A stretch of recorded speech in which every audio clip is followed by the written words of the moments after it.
China has launched 2 days of military exercises in the Taiwan Strait. The move comes less than a day after the country's foreign minister met with the US Secretary of State Marco Rubio. Taiwan's foreign ministry says it seeks peaceful solutions to disputes in the South China Sea and condemns hostile actions by China. At first glance, it looked like a routine diplomatic statement.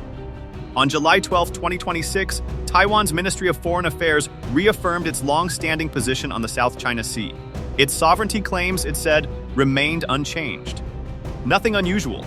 But then came the wording that caught Beijing's attention. Taipei called for disputes to be resolved peacefully under international law. 我们是希望能够积极的来促进这个和平的解决争议，那也能够以这个就是包括对于这个海洋的科研。 It opposed unilateral expansion, gray zone coercion, and militarization, and pledged to work with like-minded countries to safeguard freedom of navigation and maintain a free, open, and stable Indo-Pacific.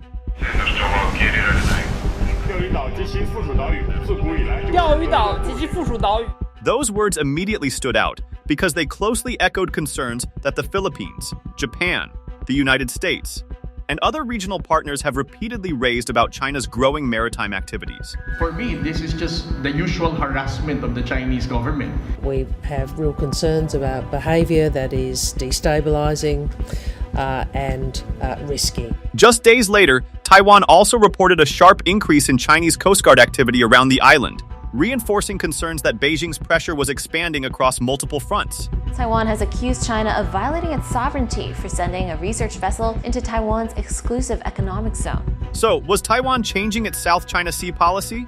Not exactly. And that's where this story becomes far more interesting.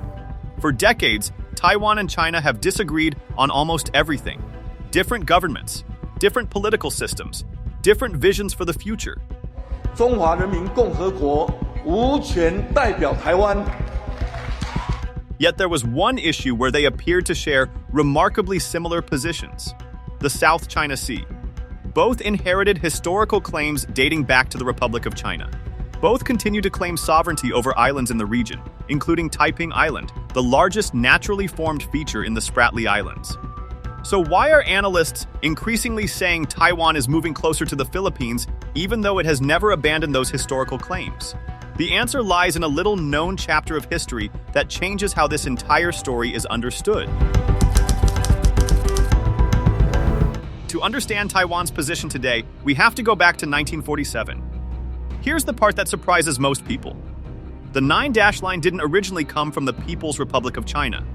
It came from the Republic of China, or ROC, the government that ruled China before the communists came to power. In 1947, the ROC published an official map of the South China Sea marked by the 11-dash line, laying out its territorial claims years before the People's Republic of China even existed. Then history took a dramatic turn.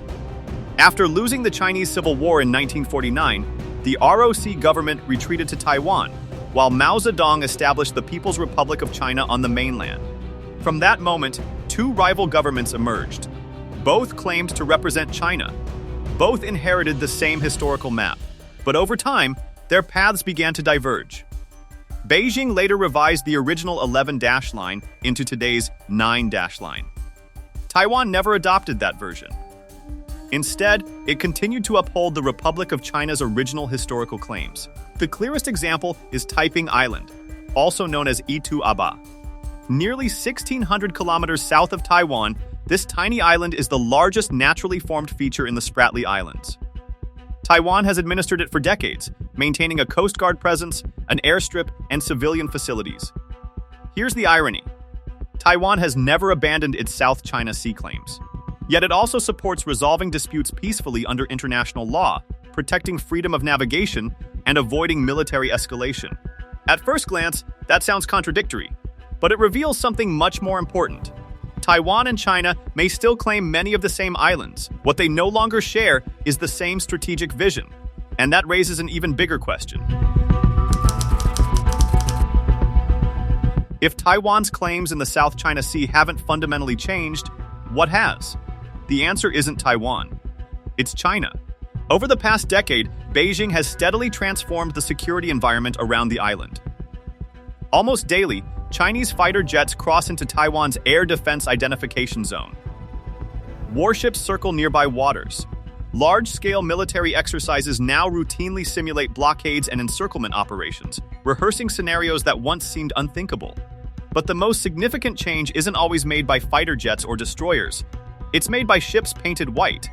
China's Coast Guard has become one of Beijing's most effective tools for what analysts call gray zone tactics, operations designed to increase pressure without triggering open war.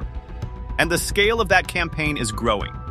According to Taiwan's Coast Guard, 55 Chinese government vessels, including Coast Guard cutters and research ships, were detected operating around Taiwan in June 2026. That was an 83% increase in just 1 month, and more than double the number recorded a year earlier. Taiwanese officials say these aren't ordinary patrols. Some of China's largest Coast Guard ships are former naval destroyers, refitted for law enforcement missions. Others have reportedly questioned commercial vessels at sea, while Taiwan has instructed those ships to ignore Chinese radio broadcasts and continue their voyages. Individually, these incidents may seem routine. Together, they reveal a different strategy. Rather than relying solely on military force, Beijing is using Coast Guard patrols, maritime law enforcement, research vessels, and constant military activity to gradually reshape the status quo, one encounter at a time, without crossing the threshold into open conflict. For Taiwan, that has changed everything. The immediate challenge is no longer simply defending historical claims in the South China Sea. It is responding to a security environment where military pressure, law enforcement, and psychological signaling increasingly work together. And that helps explain why Taiwan is finding more common ground with countries like the Philippines. Its territorial claims may be rooted in history, but its security concerns are firmly focused on the future.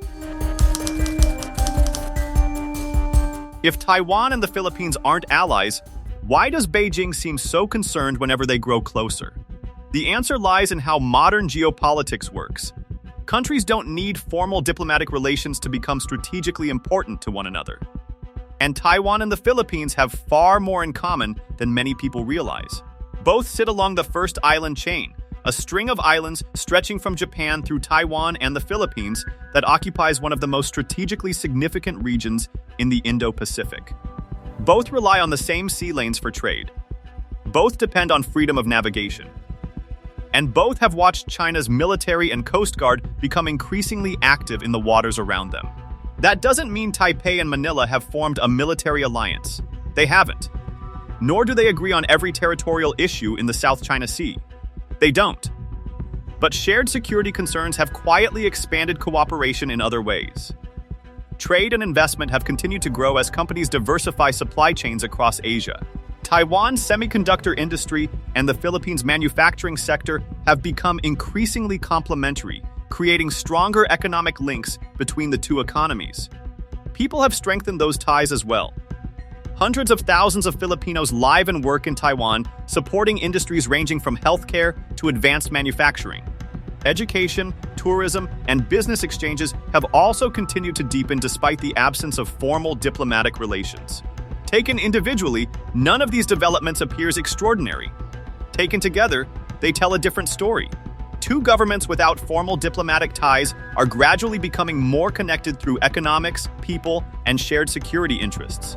And that's precisely what Beijing notices. From China's perspective, influence isn't measured only by military alliances. It's measured by networks. Every new partnership, every stronger economic relationship, and every shared strategic concern along the first island chain makes the regional environment more complex. That's why even a carefully worded statement from Taipei can draw such close attention in Beijing. Because the real story isn't about a single diplomatic statement. It's about a relationship that has been quietly evolving for years.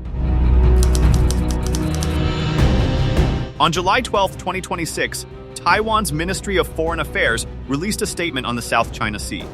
At first glance, it looked like business as usual. Taiwan reaffirmed that its sovereignty claims over the South China Sea remained unchanged. It also repeated a position it has maintained for years, that disputes should be resolved peacefully under international law. including the United Nations Convention on the Law of the Sea, or UNCLOS. Nothing surprising. Then the tone began to change. Taipei openly opposed unilateral expansionism, gray zone coercion, and militarization, warning that such actions threaten regional peace and stability. It also called on all parties to respect international law and safeguard freedom of navigation and overflight through one of the world's busiest maritime corridors. Then came the line that drew the most attention. Taiwan declared that it would continue working with like-minded countries and regional partners to preserve a free, open, peaceful, and stable Indo-Pacific. That sentence may have sounded diplomatic, but in geopolitics, wording matters. Although Taiwan never mentioned the Philippines by name, its language closely echoed positions that the Philippines, Japan, the United States, Australia, and other Indo-Pacific partners have repeatedly taken in response to China's growing maritime activities. This is where headlines and diplomacy begin to part ways. Many media reports portrayed the statement as Taiwan backing the Philippines. Officially, that isn't what happened. Taiwan did not endorse Philippine sovereignty claims, nor did it abandon its own historical claims in the South China Sea. Instead, it reaffirmed its sovereignty claims while emphasizing peaceful dispute resolution, adherence to international law, opposition to coercion, and cooperation with countries seeking regional stability. For Beijing, however, that legal distinction was almost beside the point. China has long opposed any development that brings Taiwan into closer alignment with other regional governments. From Beijing's perspective, the significance of the statement wasn't a change in Taiwan's territorial claims. It was the diplomatic language it chose to use, and the broader strategic community it appeared to identify with. The issue was no longer just about the South China Sea. It was about where Taiwan increasingly appeared to position itself within the Indo-Pacific security landscape. 权利主张及行使自身合法权益造成任何影响。 At this point, the story seems almost paradoxical. Taiwan still controls Taiping Island. It has never abandoned its historical claims in the South China Sea. So why did Beijing react so strongly to Taiwan's statement? Because today's competition is no longer just about who claims the islands. It's about how those claims are pursued. Taiwan's July 2026 statement reaffirmed its sovereignty claims. But it also emphasized something Beijing increasingly rejects: resolving disputes peacefully under international law, protecting freedom of navigation, opposing gray zone coercion, and working with like-minded partners to preserve regional stability. That marks a clear difference in approach. Beijing argues that many of these disputes should be settled primarily through direct negotiations and continues to reject the 2016 South China Sea arbitration, which concluded that China's 9-dash line has no legal basis under UNCLOS. Then comes another unexpected twist. Taiwan also rejected part of that same ruling. But not for the same reason as China. The tribunal ruled that Taiping Island, despite being the largest naturally formed feature in the Spratly Islands, should legally be classified as a ROC, not a fully entitled island. That meant it would not generate a 200 nautical mile exclusive economic zone under Article 121 of UNCLOS.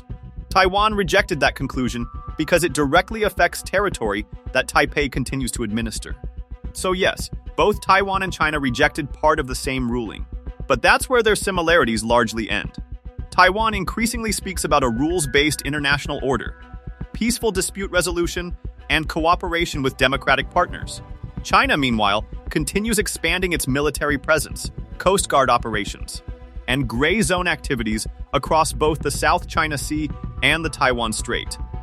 And that's what Beijing is really watching. Look at a map of East Asia. From Japan through Taiwan, down to the Philippines, and across to Australia, a network of countries is strengthening security cooperation, expanding military access, sharing intelligence, and coordinating more closely than before. The Philippines is expanding access to bases under EDCA. Japan is reinforcing its southwestern defenses. The United States continues to deepen its Indo-Pacific presence. And while Taiwan has no formal military alliance with any of them, its diplomatic language is increasingly aligned with many of the same principles. Military planners often describe this broader strategy as integrated deterrence. Not one alliance, but a network of partners whose combined political, economic, and security cooperation raises the cost of aggression. From Beijing's perspective, that's the real challenge. It's not that Taiwan still claims islands in the South China Sea. It's that Taiwan is becoming increasingly connected to a wider regional network that shares many of the same security concerns. And that's why this story was never really about an old map. It's about who will shape the future security order of the Indo-Pacific. If the Philippines cannot officially recognize Taiwan, why deepen ties at all? The answer is simple. Manila isn't looking for another military alliance. It's looking for more options. The Philippines continues to recognize the People's Republic of China as the sole legal government of China under its One China policy, and it maintains no formal diplomatic relations with Taiwan. That hasn't changed. What has changed is the region around it. As competition across the Indo-Pacific intensifies, the Philippines has increasingly sought to strengthen relationships wherever its interests align. Taiwan is one of those partners. Politically, Taiwan's support for international law, peaceful dispute resolution, and opposition to coercion reinforces many of the same principles that Manila has championed since the 2016 South China Sea arbitration. While Taipei does not endorse Philippine sovereignty claims, another regional voice supporting a rules-based maritime order strengthens the broader diplomatic narrative. The benefits extend beyond diplomacy. Taiwan is one of the world's leading technology economies and home to the global semiconductor industry. As companies diversify supply chains, the Philippines hopes to attract greater Taiwanese investment in electronics, advanced manufacturing, and other high-value industries, bringing jobs, technology, and new opportunities. The relationship is also built on people. Hundreds of thousands of Filipinos live and work in Taiwan, contributing to healthcare, manufacturing, shipping, and other critical industries. Those long-standing personal and economic ties have created a relationship that extends well beyond official diplomacy. Then there's the strategic reality. Neither Taiwan nor the Philippines has a formal defense agreement with the other, but both rely on secure sea lanes. Both face growing maritime pressure, and both would benefit from greater cooperation in areas such as disaster response, maritime awareness, fisheries management, and the resilience of critical infrastructure. For Manila, this isn't about choosing between Beijing and Taipei. It's about reducing strategic dependence on any single partner. In today's Indo-Pacific, resilience comes from having more economic connections, more diplomatic channels, and more trusted partners. And that's why Beijing watches this relationship so closely. Not because Taiwan and the Philippines have become allies, but because even limited cooperation can gradually reshape the strategic landscape. So where does this go from here? No one knows for certain. The future of Taiwan-Philippines relations won't be decided only in Taipei or Manila. It will also depend on decisions made in Beijing, Washington, Tokyo, and capitals across the Indo-Pacific. But based on current trends, three futures appear more likely than the others. The first is continuity. This is also the most likely outcome. Taiwan and the Philippines continue expanding practical cooperation while carefully avoiding steps that could dramatically alter the regional balance. Taipei keeps advocating international law, freedom of navigation, and peaceful dispute resolution. Manila continues strengthening ties with democratic partners while maintaining its One China policy and avoiding formal diplomatic recognition of Taiwan. The relationship grows, quietly, steadily, without crossing Beijing's political red lines.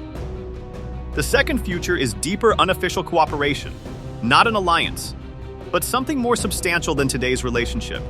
Trade could expand in advanced manufacturing and semiconductor industries. Maritime agencies could cooperate more closely on fisheries, disaster response, search and rescue, and maritime domain awareness. Universities, businesses, and technology sectors could build even stronger connections. None of that would require formal diplomatic recognition. Yet together, those seemingly small steps could create a much more resilient partnership. The third possibility is greater pressure from Beijing. This is also the most unpredictable.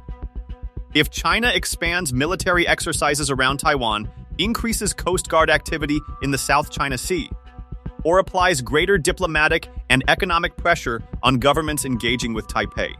Both Taiwan and the Philippines may face increasingly difficult choices. Regional partners could respond by strengthening their own coordination, accelerating exactly the kind of strategic networking Beijing hopes to discourage. That doesn't mean conflict is inevitable. Far from it. But it does suggest that competition across the Indo-Pacific is unlikely to ease anytime soon. And that brings us to the biggest takeaway from this entire story. Perhaps this was never really about Taiwan and the Philippines alone. Perhaps it is about something much larger. The gradual emergence of a new security architecture across the Indo-Pacific. At first glance, this seemed like a story about Taiwan backing the Philippines in the South China Sea. But that was never the whole story. Taiwan has not abandoned its historical claims, nor has it formally endorsed Philippine sovereignty. What has changed is the strategic environment around both. As China's military, Coast Guard, and gray zone activities continue to expand across the Indo-Pacific, Taiwan and the Philippines have found increasing common ground, not in territorial claims, but in their support for international law, regional stability, and a rules-based maritime order. And that is likely why Beijing paid such close attention to a carefully worded diplomatic statement. Because the real issue was never just the statement itself. It was what that statement represented. For decades, the Taiwan Strait and the South China Sea were often viewed as separate geopolitical flashpoints. Today, they are becoming increasingly interconnected. The decisions made in one theater are beginning to shape the strategic calculations in the other. That may prove to be one of the defining geopolitical shifts of the Indo-Pacific in the years ahead.